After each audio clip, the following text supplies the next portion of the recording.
Assalomu alaykum, hurmatli kuzatuvchilar. Bizda Toshkent Kazan Nabrejdniy Nijnikamsk yo'nalishlari bo'yicha qo'yilgan qonuniy reyslarimiz haftasiga 2 kun seshanba, juma kunlari soat 18:00 da amalga oshirilmoqda.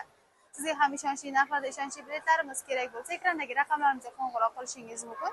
Bundan tashqari bizda Toshkent, Moskva, Nijniy Novgorod yo'nalishlari bo'yicha ham haftasiga 4 kun dushanba, seshanba, payshanba, juma kunlari soat 18:00 da Moskva shahrining Katelniki metrosigacha reyslarimiz yo'lga chiqib ketadi. Bizga aloqaga chiqib joylaringizni onlayn, offlayn xarid qilsangiz ham bo'ladi. Telegram, Instagram, YouTube, Facebook kanallarimiz hammasi ishlab turibdi. Ularga kirib, avtobusimiz sharoitlari bilan tanishib, savollaringizga batafsilroq ma'lumot olishingiz mumkin. Bizning avtobusimiz shart-sharoitlarini sizga tanishtirib o'tadigan bo'lsam, 2 ta monitor, 2 ta kuler, zaryadchi moslamalar, qishki yozda ishlaydigan konditsionerlar, 50 ta messidan iborat hech qanday ortiqcha odamlarsiz. Undan tashqari siz o'zingiz bilan 50 kilodan 60 kilogacha yuk olsangiz bo'ladi. Hoziroq bizga aloqaga chiqib joylaringizni band qiling. Shoshiling, biletlar soni cheklangan. Keyingi efirlarda ko'rishguncha xayr, salomat.